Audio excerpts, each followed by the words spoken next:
الرجیم بسم اللہ الرحمن الرحیم الحمد للہ رب العالمین والصلاة والسلام علی اشرف الانبیاء والمرسلین وخاتم النبیین بالقاسم محمد اللہم صلی اللہ علیہ وسلم وعلی اہل بیتہ طیبین الطاہرین المعصومین ولعنۃ اللہ علی اعدائہم اجمعین اما بعد فقد قال سبحانہ تبارک تعالی فی قرآن مجید والفرقان حمید وهو اصدق الصادقین وقولہ الحق بسم اللہ الرحمن الرحیم یسبح للہ ما فی السماوات وما فی الارض الملک القدوس العزیز الحکیم والذی بعث فی الأمیین رسولا منہم یتلو علیہم آیاتہ ویزکیہم ویعلمہم الکتاب والحکمہ وإن كانوا من قبل لفی ضلال مبین۔ عزیزوں، آج میں نے آپ کے سامنے سورہ الجمعہ کی ابتدائی آیات کی تلاوت کی ہے۔ آج یوم الجمعہ بھی ہے اور 25 صفر ہے۔ ماہ صفر وہ مہینہ ہے جس میں کئی تاریخیں مخصوص ہیں۔ جناب سکینہ بنت الحسین المعروف سیدہ رقیہ کی شہادت کی تاریخ بھی ہے۔ 40 صفر کا مہینہ امام کا چہلم بھی منایا جاتا ہے، اور اس ماہ کی یہ آخری تاریخوں میں 28 صفر 2 معصوموں کی شہادت کی تاریخ ہے۔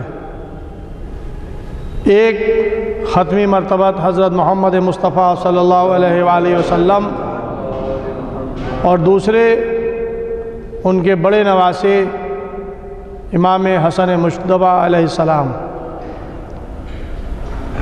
اس مناسبت سے میں نے آپ کے سامنے سورہ جمعہ کی ابتدائی آیات کی تلاوت کی ہے۔ اس سورہ میں خداوند عالم ارشاد فرما رہا ہے کہ یسبح للہ ما فی السماوات وما فی الارض۔ یسبح تسبیح کرتی ہیں اور تسبیح کرتی رہیں گی زمین اور آسمان کے درمیان جتنی بھی چیزیں ہیں۔ عزیزوں، یہ ہے اللہ کی عظمت اور جلالت۔ خداوند عالم نے ایک راز پر سے پردہ ہٹایا ہے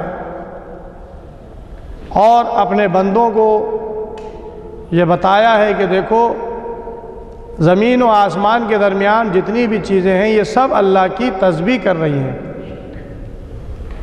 اور فعل مضارع ہے، کر رہی ہیں اور کرتی رہیں گی۔ یعنی کوئی لمحہ ایسا نہیں ہوگا کہ جب یہ اپنی تسبیح سے غافل ہوں۔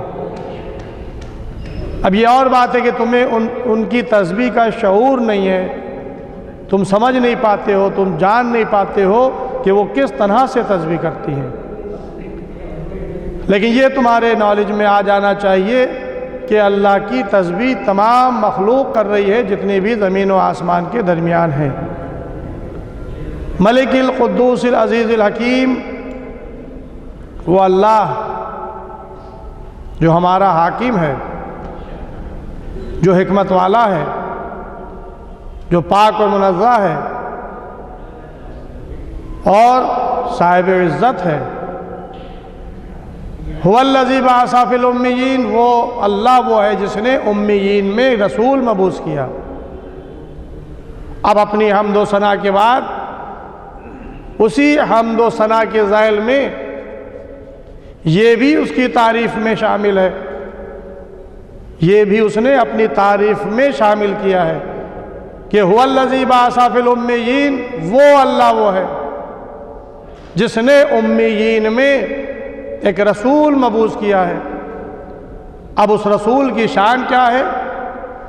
یتلو علیہم آیاتہ ویزکیہم، وہ رسول جس کو اللہ نے امیین میں مبعوث کیا ہے، اس کی شان یہ ہے کہ وہ آیات الہی کی تلاوت کرتا ہے، ویزکیہم، اور تمہارے نفسوں کو پاک کرتا ہے، ویعلمہم الکتاب والحکمہ، اور تمہیں کتاب اور حکمت کی تعلیم دیتا ہے، وَإِن كَانُوا مِن قَبْلُ لَفِي ضَلَالٍ مُبِينٍ، جبکہ اس سے پہلے تم کھلی ہوئی گمراہی میں تھے۔ پیغمبر کی شان، پیغمبر کی عظمت بیان کرنے کے بعد خالق نے اس معاشرے کی عکاسی ایک لفظ میں کر دی۔ اس نبی کے آنے سے پہلے، اس نبی کے مبعوث برسالت ہونے سے پہلے تمہاری حالت یہ تھی کہ تم کھلی ہوئی گمراہی میں، ضلال مبین، کھلی ہوئی گمراہی میں پڑے ہوئے تھے، اپنی بیٹیوں کو زندہ درگور کرتے تھے، شراب، جوا، لوٹ ماری، دوسروں کی چیزوں کو غصب کرنا، جاتے ہوئے قافلوں کو لوٹ مار کرنا، اور بت پرستی، یہ تمہارے گھنونے عمل تھے۔ تمہارا عمل کھلی ہوئی گمراہی میں تھا، لیکن یہ آخری نبی کی برکت تھی کہ وہ مبعوث برسالت ہوا تو اس نے تمہیں اس گمراہی سے نکال لیا، اس ضلال مبین سے تمہیں الگ کر لیا، تمہیں اس نے علم کی روشنی دی، تمہیں اس نے علم اور حکمت کی تعلیم دی، تمہارے سامنے اس نے آیات الہی کی تلاوت کی، تزکیہ نفس کیا، برائیوں سے بچایا، اچھائیوں کی طرف بلایا، اور اپنی 23 سالہ زندگی تمہارے نفس کو پاکیزہ کرنے میں گزار دی، پیغام الہی پہنچانے میں صرف کر دی، اور اس نیکی کا بدلہ، اس محنت کا بدلہ کیا ملا؟ جب تک کہ پیغمبر تبلیغ دین کرتے رہے، کفار و مشرکین کی اذیتیں، صعوبتیں، ذہنی اذیتیں بھی، جسمانی اذیتیں بھی، پیغمبر جب تبلیغ کے لیے نکلتے تھے، قولوا لا الہ الا اللہ تفلحوا، کہو لا الہ الا اللہ تاکہ تم فلاح پاؤ، تو آپ کے راستے میں کانٹے بچھائے جاتے تھے، آپ پر پتھر مارے جاتے تھے، حالت سجدہ میں آپ پر اوجڑی لا کر جانوروں کی خلیج ڈال دی جاتی تھی، لیکن پیغمبر اپنے مشن کو آگے بڑھا رہے تھے۔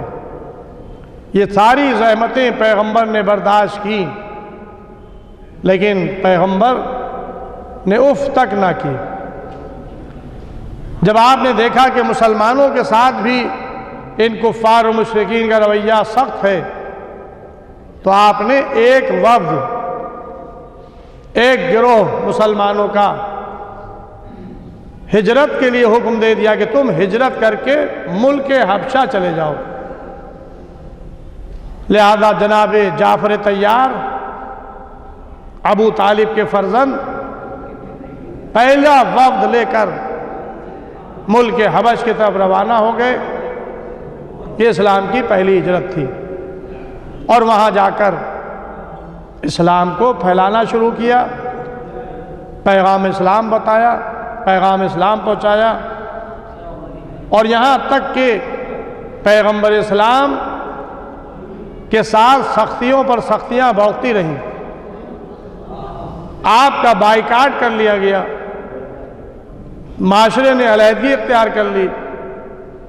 2 سال پیغمبر کو شعب ابو طالب میں رہنا پڑا۔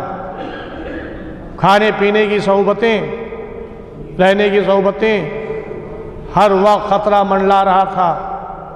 تاریخ بتاتی ہے کہ جس وقت پیغمبر سوتے تھے تو جناب ابو طالب علیہ السلام اپنے فرزندوں کو، اپنے بیٹوں کو بستر رسول پر سلا دیتے تھے اور رسول کو ان کے بستر سے ہٹا دیا کرتے تھے، اس لیے کہ اگر رات کے سناٹے میں، رات کی تاریکی میں دشمن حملہ آور ہو، پیغمبر کو قتل کرنا چاہے تو پیغمبر کو ان کے بستر پر نہ پائے، میرا بیٹا قتل ہو جائے لیکن پیغمبر کی جان بچ جائے۔ یہ جناب ابو طالب کا کردار تھا جنہیں محسن اسلام کا لقب دیا گیا۔ ایک ہے محسن اسلام اور ایک ہے محسن اسلام۔ یہ دونوں پیغمبر کے پشت پناہی اور مدد اور تعاون کرتی رہیں۔ ایک جناب خدیجۃ الکبریٰ ملکۃ العرب، جنہی نے اپنے مال و دولت کے ذریعے سے پیغمبر کی مدد کی، اور دوسرے جناب ابو طالب علیہ السلام، جنہوں نے اپنی قوت اور طاقت کے ذریعے سے رسول خدا کی مدد کی۔ اور ابو طالب کے 4 بیٹے، چاروں بیٹے اسلام کی حمایت اور رسول کی مدد اور رسول کے سینہ سپر رہے۔ جناب عقیل بھی، جناب طالب بھی، جناب جعفر طیار بھی، اور مولا کائنات علی بن ابی طالب علیہ السلام بھی۔ لیکن جب جناب ابو طالب کا انتقال ہو گیا، جناب خدیجہ کا انتقال ہو گیا، یہ دونوں پیغمبر کا ساتھ چھوڑ کر چلے گئے، تو پیغمبر کو اتنا رنج اور ملال اور غم ہوا کہ آپ نے اس سال کو عام الحزن قرار دیا، حزن کا سال۔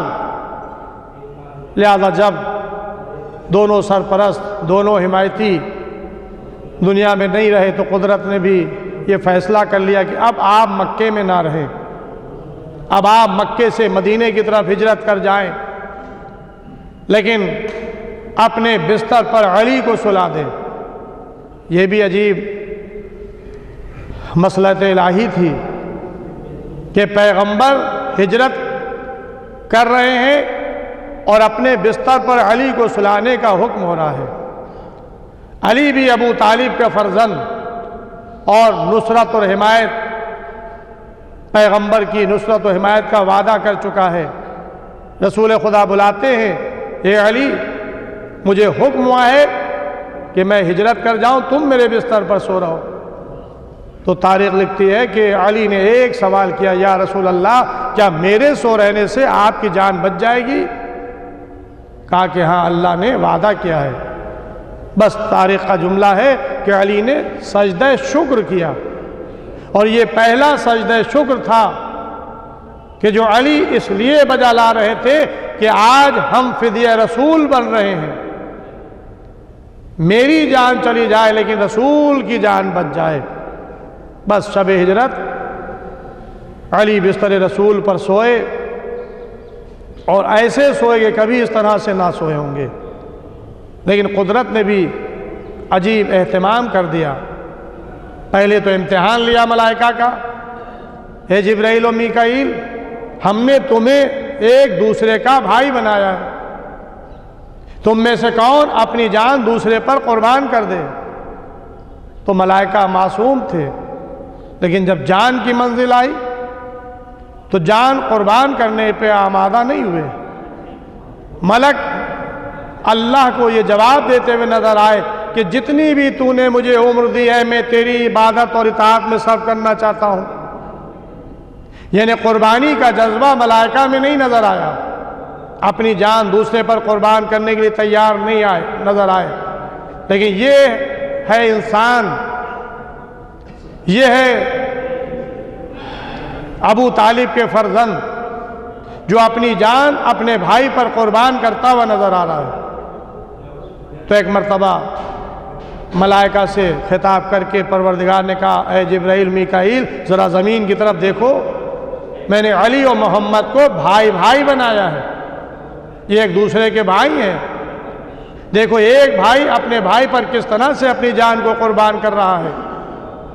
آج کھچی ہوئی تلواروں میں سو رہا ہے، اور رسول ہجرت کر رہے ہیں، جاؤ زمین پر اور جا کر علی کی حفاظت کرو۔ جبرائیل چلے، میکائیل چلے، جبرائیل سرانے کھڑے ہو گئے، میکائیل پیتی کھڑے ہو گئے اور قصیدہ پڑھنا شروع کیا۔ اے ابو طالب کے فرزند، کیا کہنا تمہارا کہ تمہاری وجہ سے اللہ ملائکہ میں فخر و مباحات کر رہا ہے۔ اور یہی وہ موقع تھا کہ جب قرآن کی آیت نازل ہوئی وَمِنَ النَّاسِ مَن یشری، اللہ کے بندوں میں کچھ ایسے بندے ہیں جو اپنی جان بیچ ڈالتے ہیں اور رضا الہی خرید لیتے ہیں۔ شب ہجرت علی نے اپنا نفس اللہ کے ہاتھ بیچ ڈالا اور اس کے عوض میں رضا الہی خرید لی۔ اب ہجرت سے علی کا نفس نہیں رہا بلکہ یہ نفس اللہ بن گیا اور علی کو اللہ کی رضا حاصل ہو گئی۔ بس عزیزوں، یہ پیغمبر کا وہ کردار تھا جو مکے کی سرزمین پر نظر آیا، لیکن مدینے آنے کے بعد پیغمبر کو چین اور سکون سے رہنے نہیں دیا گیا۔ اسلام دن بدن بڑھتا رہا، اسلام دن بدن ترقی کرتا رہا، اسلام میں وسعت ہوتی چلی گئی، لوگ دامن اسلام میں آتے چلے گئے۔ دشمن یہ چاہ رہا تھا کہ اسلام کو فنا کر دے، بانی اسلام کو ختم کر دے، نہ بانی اسلام رہے گا نہ اسلام ان کا لایا ہوا دین رہے گا۔ لیکن اللہ کا دین، اللہ کا بھیجا ہوا نبی، وہ دین کی بھی حفاظت کرنے والا ہے، وہ دین کو پہنچانے والوں کی بھی حفاظت کرنے والا ہے۔ لہذا لوگ دنیا لاکھ چاہتی رہی کہ ہم بانی اسلام کو قتل کر دیں، اسلام کو مٹا دیں، لیکن اسلام جتنا جتنا آگے بڑھتا رہا، اسلام پھلتا و پھولتا رہا۔ 13 سال مکے کی زندگی اور 10 سال پیغمبر کی مدینہ منورہ کی زندگی، اس 10 سال میں 82 غزوات پیغمبر کو لڑنا پڑے۔ ایک طرف پیغمبر احکامات الہی پہنچا رہے تھے، پورا قانون، پورا پیغام الہی یہ پیغمبر نے مدینے آ کر پہنچا دیا۔ نماز قائم ہو گئی، جماعتیں ہونے لگی، نماز جمعہ کا آغاز ہو گیا، روزہ ماہ سیام میں رکھا جانے لگا، زکوٰۃ دی جانے لگی، خمس نکالا جانے لگا، یعنی ایک اسلامی ماحول، ایک اسلامی معاشرہ پنپنے لگا۔ یہ رسول کی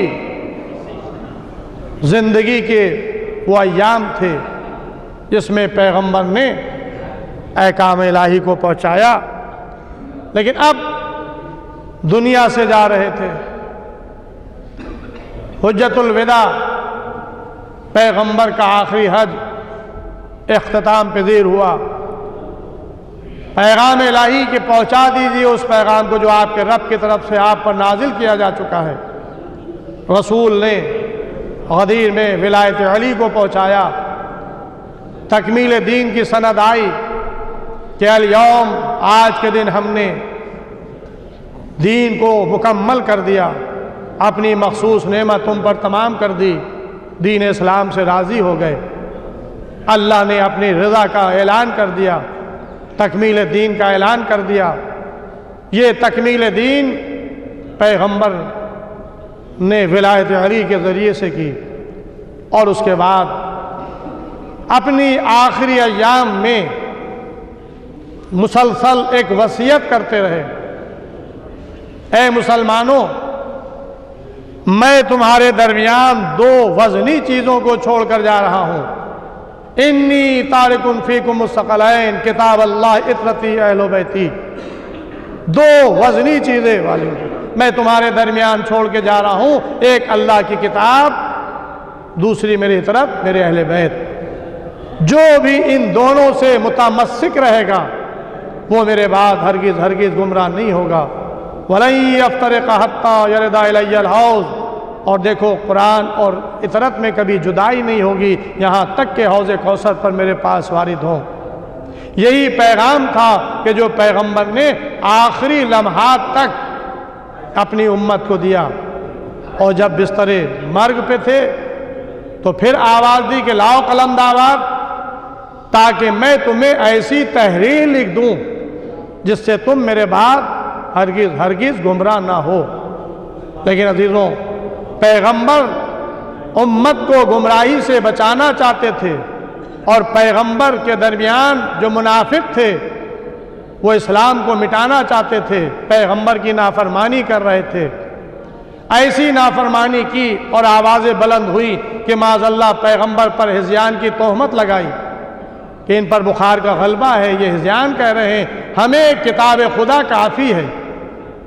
اہل بیت سے انکار کیا، پیغمبر غضبناک ہوئے، اپنے پاس سے اٹھ جانے کا حکم دیا، اور 28 صفر سن 11 ہجری وہ تاریخ تھی کہ جب رحمت للعالمین خلق عظیم اس دنیا کو چھوڑ کر بقائے آخرت کی طرف کوچ کر گیا، لیکن اپنے بعد قرآن کو چھوڑ کر گیا، اہل بیت کو چھوڑ کر گیا، اور یہ بتا کر کے گیا کہ دیکھو جو بھی قرآن اور اہل بیت سے متمسک رہے گا وہ میرے بعد ہرگز گمراہ نہ ہوگا۔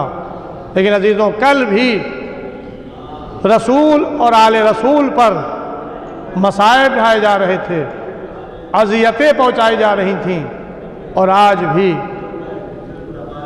بنام اسلام کلمہ پڑھنے والے مسلمانوں کو اذیت پہنچا رہے ہیں اور اسلام کا کلمہ پڑھ رہے ہیں۔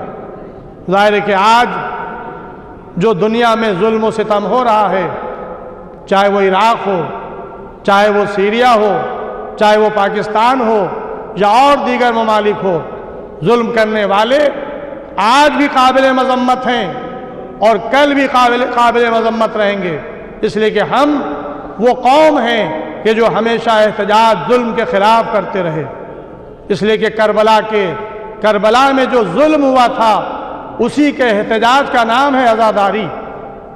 کل جو رسول کے نواسے کو شہید کیا گیا تھا، ان کی اولادوں کو قتل کیا گیا تھا، اسی کے احتجاج میں ہم یہ عزاداری مناتے ہیں، یہ مجلسیں برپا کرتے ہیں، یہ جلوس نکالتے ہیں۔ اس لیے ہم بتاتے ہیں کہ ہم اس گروہ سے تعلق نہیں رکھتے جس نے حسین کو قتل کیا تھا، ہم یزید پر لعنت کرتے ہیں، ہم حسین کے طرفدار ہیں۔